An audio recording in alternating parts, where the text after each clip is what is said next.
Foot pursuits are inherently dangerous, and this video highlights why. This is the Shots Fired podcast. I'm Kyle Schoberg, and to my right, we got Mark Redlich. This video comes out of Maricopa, Arizona on February 27th, 2025. There is a lot of really good talking points in this body camera. Let's watch the full video. When we come back, we're going to break it all down for you. Stop, man. Stop. Stop, man. Oh, shit. Over here.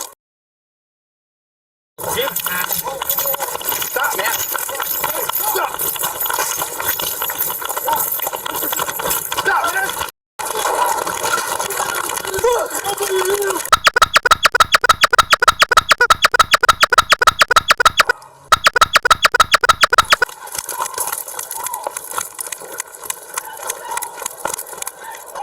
Get the fuck back! Get back! Get the fuck back! Get down! Get on the radio. Fuck. Fuck, I can't get on the radio. Hold him.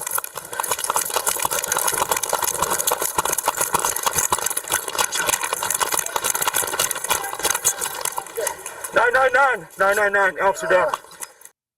Okay, so let me set the stage for everybody on this because it took me a few times to watch the video to pick up on a couple things. You've got a guy in the end of this video who's in a hoodie, backwards hat, jeans. He's obviously an undercover cop. And so let me I want to just, so that everybody kind of knows how this whole thing played out. It looks to me like you have probably a fugitive team. They were looking for this guy. He had multiple warrants for his arrest. And when you're doing those things, you have guys in plain clothes in an unmarked car doing surveillance, watching these folks. Their job is to track them down, find them, and then put them in a position to where they can get uniformed patrol cops to take them into custody. And so that's what we're watching here. And so if anybody is wondering like who that guy was or what's going on, that's what's happening here. And so the reason you have uniformed patrol cops do the takedown is because they're in a fully marked car, they're in uniform. There's no discrepancy that they are the police, you know, not some dude in a black hoodie, backwards hat, and jeans pointing a gun at somebody. The defense is there to say, like, I didn't know that guy was a cop. He's pointing a gun at me, and so I shot him in self-defense, right? That eliminates that. So that's what you're seeing in this whole video. I want to hit on the importance of the detectives and the takedown team and the communication that has to happen between the two of them, because I've been on both sides of that.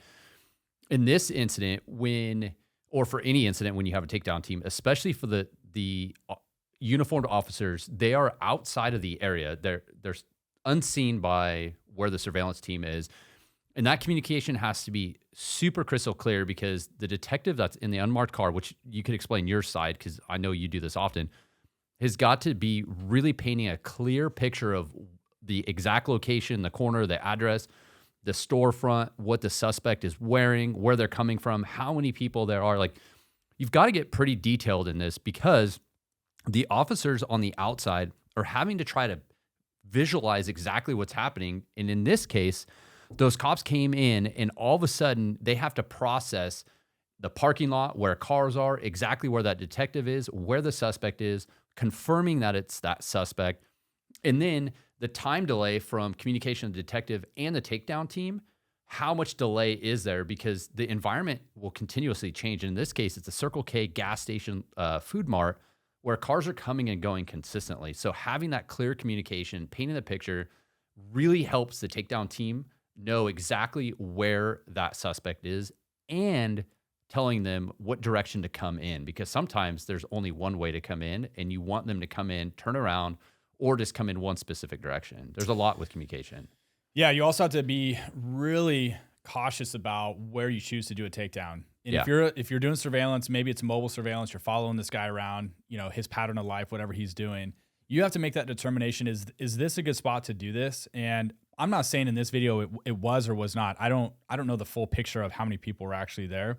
You do have to take into account that it was a gas station storefront, like you said, and he ended up running, and he could have ran into that gas station and caused a bigger problem.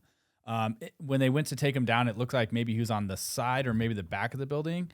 And, you know, if I'm in a position where I have to make that call to do a takedown, I would feel comfortable with that, providing there wasn't a lot of people around.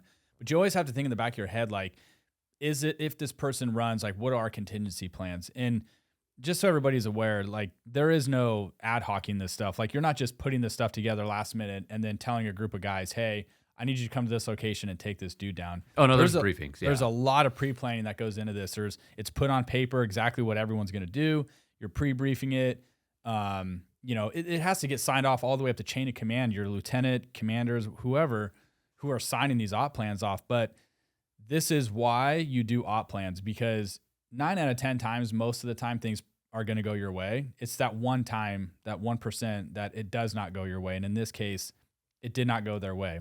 Well, I think even more on that is, in this case, they're making that connection, and then that team is moving in to make that apprehension. And it's very possible that suspect was on the sidewalk. Detectives get eyes on it, and then they're saying, okay, he's on the northeast curb. He's walking west. He's turning north to go through the parking lot of Circle K.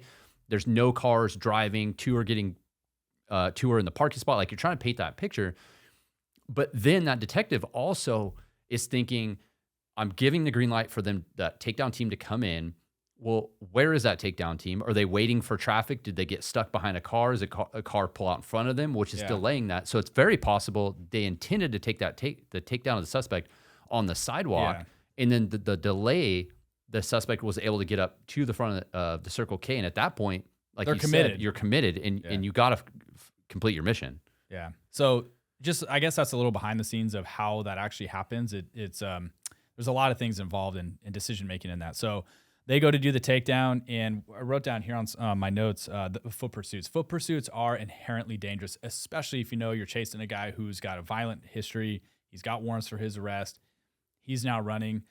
I've personally been in a situation where I got in a foot pursuit and a guy pulled a gun and shot at me, and it's scary. And so there's a lot of things to consider in this, and something that I don't know if I train myself or just come accustomed to is when someone is running from you and they start to do that 45 flare back towards you, that's when you need to be concerned about, are they turning to point a weapon at you, shoot at you? And so for me, like, if you can offset your body a little bit while chasing somebody, I know every circumstance is going to be different, but if you can try to do that so that if someone's turning towards you, you offset yourself so that now they're having to spin all the way around.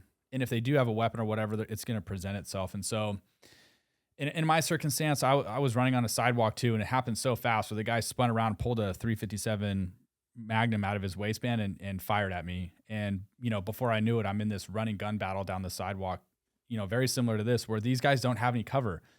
Unfortunately, the first officer gets hit. He goes down. And I think the second cop in this whole scenario, did a fantastic job. The guy did exactly what he was supposed to do. He remained calm. He returned fire. He's in a wide open gas station parking lot, so needs to be paying attention to what his backdrop was. I think he got lucky because the backdrop ended up being like a retaining wall. And the suspect is still running through the parking lot. He's chasing after him. He's engaging him. I think he did everything textbooked, in my opinion. And then when the suspect goes down, that's where you see the detective roll up in his unmarked car and jump out, and he's got the backwards hat, hoodie, and jeans on. Those two guys know each other. They work with each other. But he's telling him, hey, get on the radio, because in that capacity, when you're undercover, you don't have your radio and everything on you. And when things are quickly unfolding like that, I would say he definitely, unless he had a vest on underneath his hoodie, which he could have, you're sacrificing a lot, because now you're just put yourself in the mix of this. And a lot of times you don't even have your vest on because it's sitting on your back seat, right? So, well, he have had no intentions of getting out of his car. Probably didn't. And then you get shots fired and officers down. Yeah, they're going to do something. Yeah. So I thought those guys did an amazing job. I mean, they obviously realized what was going on and put themselves in a situation where they had to get involved in it. Well, we talk a lot about the secondary officer, and when you make entry into homes, where if you're going in an officer is shot, there's different tactics that you use. But in this incident, I think that officer did a really good job, because the suspect is still really, really close to them. So I think passing the officer that's injured, as hard as that is to do, I think that's the best move. Yeah. Because you still have an imminent threat where that suspect is shooting at you, and then you have citizens around in that area. And I believe you have an obligation to stop and prevent that. So having him pass that officer, as hard as it is, he did, and then he engaged that suspect, went up, and that's when you're right, that additional detective showed up. And at first, I had to watch it twice. I thought that was just like a citizen jumping out and helping. Yeah, I did too initially, but you could see his badge, and so clearly he's got his gun out. He does a great job. Now the detective tells him, "Hey, get on the radio and put this out." And both those guys remained calm. Like he remained with the suspect. You had the third officer. He went down with the downed officer.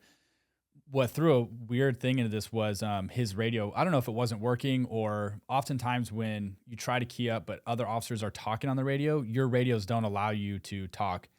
Back in the day before we all had these new radios, you could like walk on top of each other and still kind of hear what you're saying. These new radios in today's world, you can't talk if somebody else is talking. That may have been what happened. But then he's got this girl screaming and running towards him, yes, who I could only assume was probably that dude's girlfriend or somehow associated with him. She now has interjected herself in this whole thing. They just got in this shooting, and he's having to now deal with her. And some people may look at that and go, oh, he's cussing at her. He threw her to the ground. Yeah, you know what? Like, that's a crappy spot to be in. And I felt like exactly what he did is what anybody would do in that circumstance. I mean, there's a lot going on, and now this chick is just adding to the chaos. Like, and I really like the fact that some other officers ran up and they actually detained her and dealt with her. So I thought that number 2 guy did a really good job, because then he ultimately runs back to where his partner was, and he then put out information to dispatch that, hey, he's down. But he remained calm the entire time. Yeah, he did. And especially when he goes up, checks with that officer, and he turns around, and that other girl like was right in his face and continued to run at him. And that's those situations where it's like, I mean, I've been in roll calls, and I know you have, where people are like, oh, if that happens, I'm going to shoot him, because it's like, you can't always shoot in those situations. And in him, like, you could see, like, pulls the gun away. It looks like he's probably trying to immediately holster, and then he's having to push her away. And now you have a lady that's probably freaked out. You could hear her screaming, and then about to like physically grab you with a gun out.